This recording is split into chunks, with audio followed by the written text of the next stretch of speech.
reflections on the game overall tonight, Peter? Well, I was a little bit disappointed with the way Napoli set up first and foremost, but obviously getting the goal, it looked like a masterstroke, but they both came out second half. It was a better game.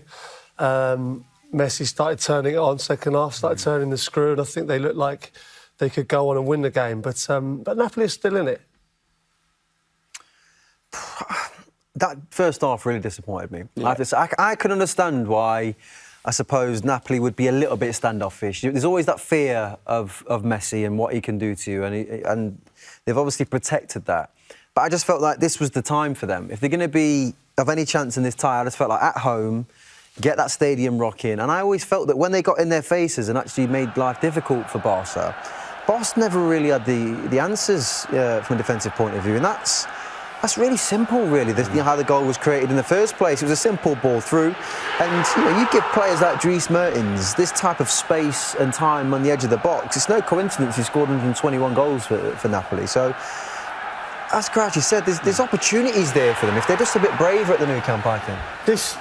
This goal sort of summed up how lazy and sluggish I thought Barcelona were in the first half. I mean, it was better in the second half, but I just felt if Napoli had really gone for the jugular right from the kick-off with the home crowd, I felt they could have done better than the draw. Look, we don't know where Dries Mertens is going to be playing his football next season, but we do know that tonight we've seen history being made. Just a word on a man who's joint top scorer, 121 goals for Napoli. I mean, look, it's remarkable, isn't it? It's as simple as that. I think what he's done under several managers under the Napoli regime, been a massive part of obviously their progression in being a team that qualified for the Champions League. Looks like they might fall short this year, but in previous seasons they've really been a huge part of the Champions League, and it's down to people like himself. Obviously, Hamsik was a big part of that as well, and Milik, who wasn't on the pitch today, but he has been a top player for them. It's as simple as that. They'll hope that he's fit for the second leg.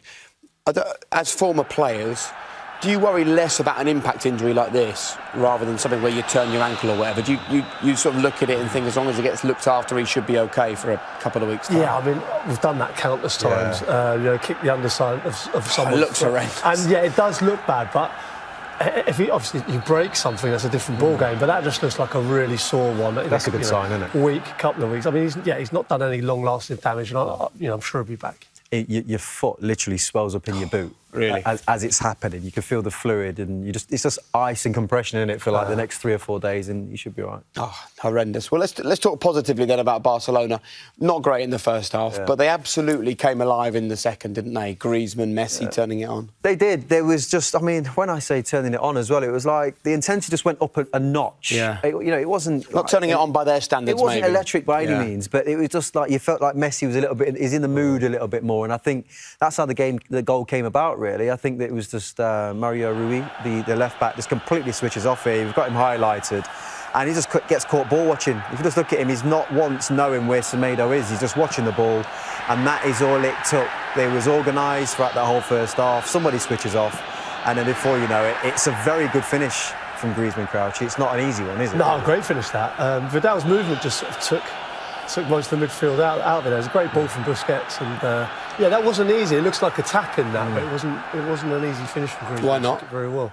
Why? Because the ball bobbled up and it was slightly behind him, and it was controlled it really well.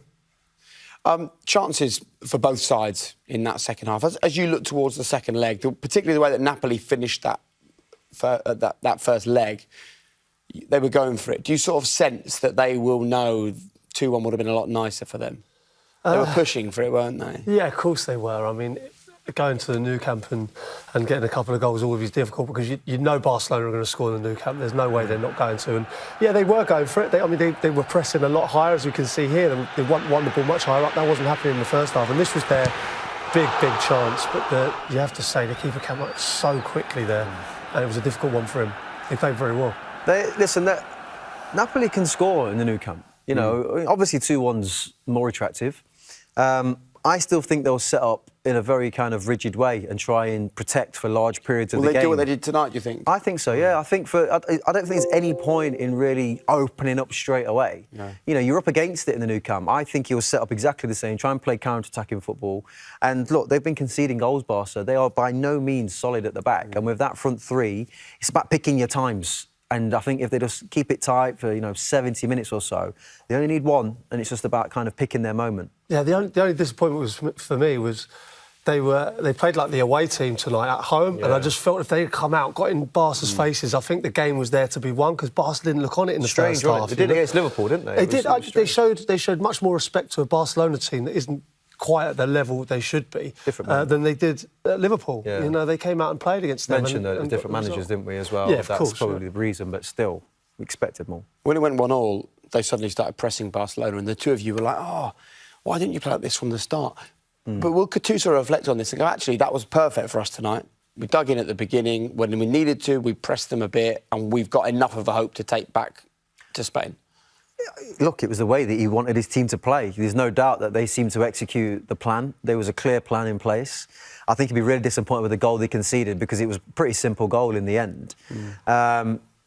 I don't think he'll be confident. It's difficult to be really confident going to the Nou Camp at 1-1 and having to at some point open up to go and score. Well, they have to score, don't they? Correct. So they've got to open up at some point. But I think he obviously, he's pleased with his team's performance from what I saw after the game with his response. OK, right, we're going to hop out and take another very quick break. When we cut back, we'll continue the conversation about this game, but also turn our attention to Chelsea this evening. Look, it wasn't a good night for the Blues, but if you haven't seen it and you want to know exactly what went on for Frank's side, stay where you are. After the break, we'll show you a really difficult and disappointing night for Chelsea that perhaps already sees them out of the Champions League.